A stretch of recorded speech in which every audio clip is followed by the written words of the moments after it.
What's the conversation you have with yourself every day internally? Not a verbal affirmation or visualization, but the internal conversation that you have, whether you're having an incredible day or the worst day of your life. Oh, I have a lot of conversations with myself. I'd say a few things. You mentioned service a lot, and for me, look, I think it's really wonderful to have a great lifestyle. In the 5 a.m. Club, I share a lot of the ideas that have been very helpful to me in terms of building a beautiful lifestyle. It's really important. An environment. An environment. Yeah. Your ecosystem is going to drive your performance. So being around art. There's a model in the book called Joy as a GPS, releasing toxic people and populating your life only with people who fuel your joy. Yeah. Traveling. There's a lot of good science coming out that traveling boosts creativity. Prosperity is very important. You can do beautiful things for your family. So I think living a lifestyle that inspires you and that is beautiful is so great for your craft and so great for your creativity and so great for your productivity. I think it's really important to surround yourself with people who are curious and have high integrity and who stand for possibility and who are all about growing and doing their part to make the world a better place.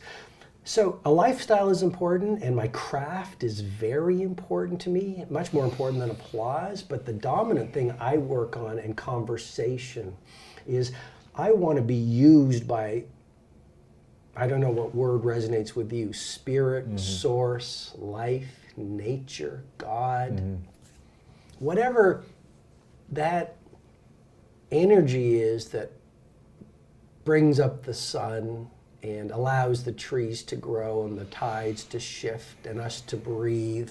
There is a power that is indisputable. And I think if we get out of our smaller selves and scarcity and selfishness, there is an amazing accounting system to life. When you actually take a trust walk and go, whoa, what if I stop making it so much about me? And I go out there and I bring on ridiculous value to the world through my work.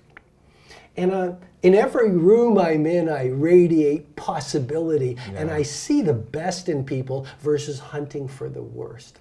And what if I listen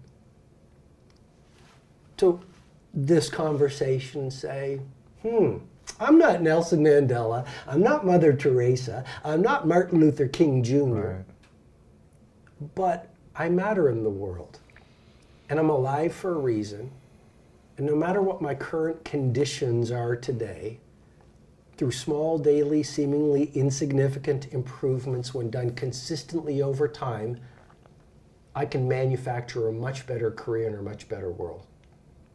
So if you come from that place of service and you take a trust walk and say, I'm going to build myself up through a great morning routine, and that's the starting point. You could, read the books and go to the events. That's incredibly important. But the tactic is 5 to 6, your victory hour, the 20-20-20 formula. So you prime the mind, the neurobiology, and we can get into the 20-20-20 formula if you like. But you take that sacred space for yourself in a world of distraction, busyness, and shiny toys, so that by 6 o'clock, you are intimate with your inner hero.